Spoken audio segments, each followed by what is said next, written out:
A França está a ferro e fogo. O que fez explodir a reação popular foi a aprovação de uma lei que aumenta a data da reforma.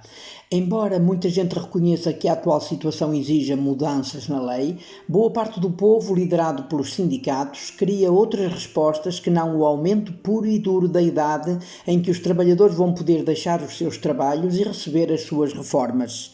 A violência tem aumentado de dia para dia, com manifestações em todas as cidades, havendo sempre lugar para excessos, seja da polícia, seja de manifestantes, com gente ferida, carros e casas incendiados, vitrinas partidas e muito lixo por todo o lado. A calma está longe de garantida e as sucessivas greves param muitos aviões e comboios e bloqueiam estradas e acessos a fábricas, como tem acontecido com refinarias, e estando boa parte das bombas de gasolina já fechadas por falta de combustível. Trata-se de uma novela complicada, com ambas as partes a gritar as suas boas razões, mas com o povo simples a ser sempre a maior vítima. Mesmo neste ambiente de luta social, consegui chegar de Roma a Paris, mudando de voo, pois o primeiro foi cancelado, e dali fui até Lille, seguindo de lá para Rennes. Optei por viagens cedo, apanhando os manifestantes e a polícia a dormir e a descansar dos distúrbios das vésperas. Foi em Rennes, na Bretanha, no longínquo ano de 1679, que nasceu um jovem com um futuro muito promissor. Cláudio Pollard de Place, filho de gente rica. O objetivo dos pais era mandá-lo estudar em Paris para regressar em grande ao Parlamento de Rennes. Enquanto adolescente e jovem, Cláudio passava muitas horas nas igrejas, muitas vezes acompanhado por um amigo que, tal como ele, viria a fundar uma congregação. Luís Grignon de Montfort, também ele nascido em Rennes, deu origem aos Montfortinos. Mas, como conta a história, há intervenções de Deus que nos desinstalam e viram os projetos do avesso. Assim aconteceria com Cláudio, que uma vez em Paris usava a mesada dos pais para acolher e apoiar jovens pobres que queriam ser padres e não tinham condições para estudar. Numa manhã de Pentecostes, em 1703, bem antes de ser ordenado padre, Pollard de Place deu início aos espiritanos.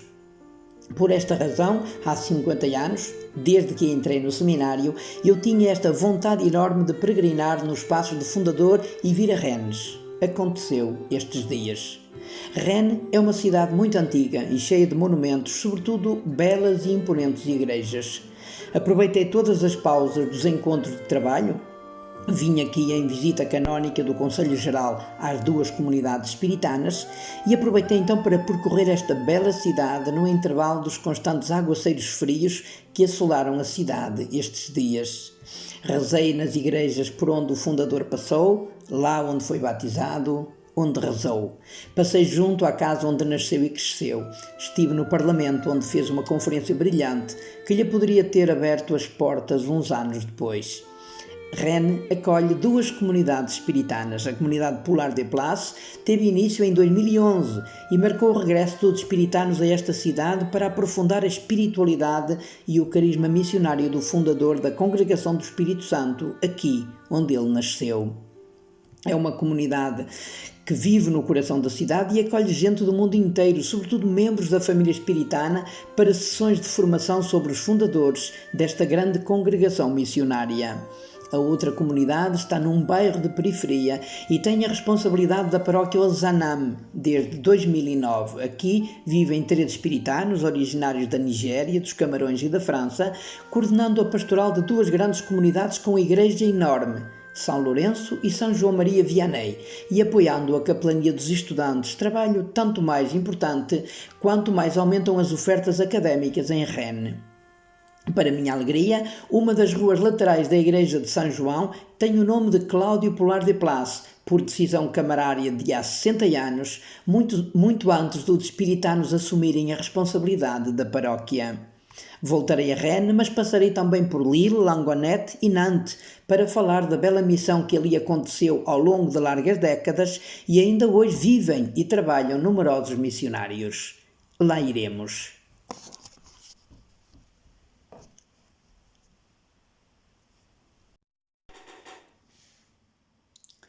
Encontrei a França com muitos desafios. Não vim cá resolver nada, pelo que eles continuam à procura de respostas.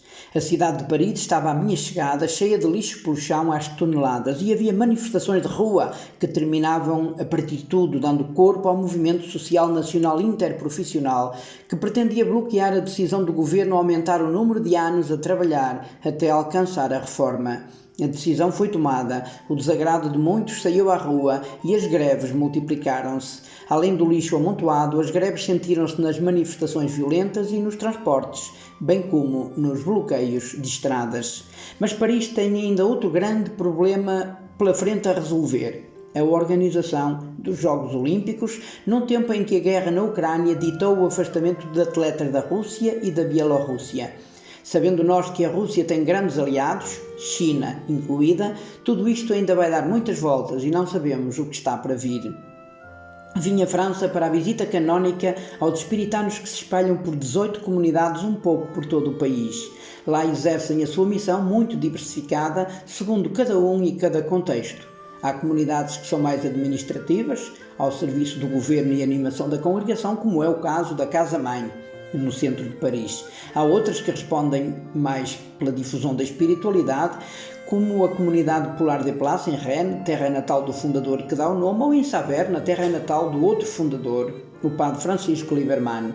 Outras comunidades estão ao serviço de paróquias, todas elas em contexto de periferia, pobre e arriscada, seguindo o carisma funcional. Ozanam, em Rennes, Saint-Yves, em Nantes, Blanc-Ménil e Fontenay-aux-Roses, em Paris, Lille ou Famec.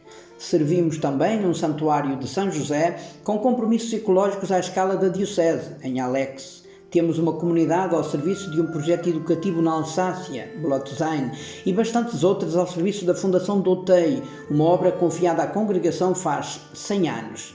Esta obra tem 7.000 funcionários em dezenas de casas, com muitos milhares de jovens que ali tentam a sua última oportunidade académica. A maioria destes educandos tem problemas familiares, físicos, psicológicos, académicos, em suma, sociais. Os espiritanos investem fortemente nesta missão de alto risco, como se vê nas estatísticas da província francesa.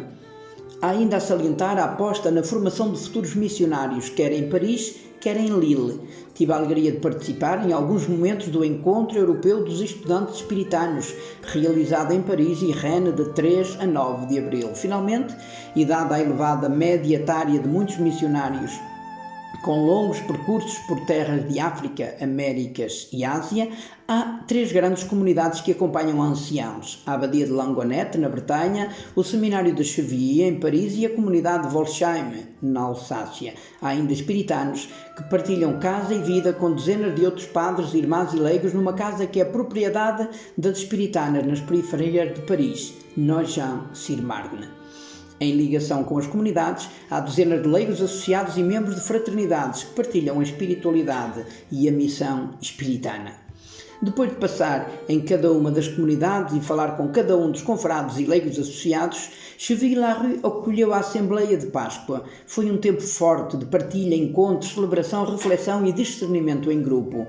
O futuro é promissor, mas há desafios a que é urgente ir respondendo, dada a falta de jovens e envelhecimento óbvio, até à necessidade permanente de ir construindo comunidades interculturais e intergeracionais.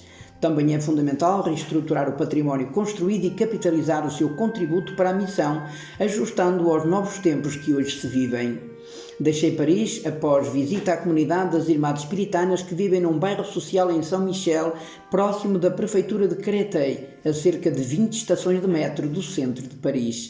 Foi bom sentir como vive uma comunidade religiosa num bairro habitado por gente que veio de mais de 60 países, com muitas expressões religiosas e culturais.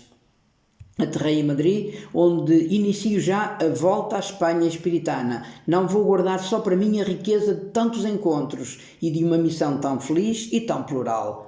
Hasta luego.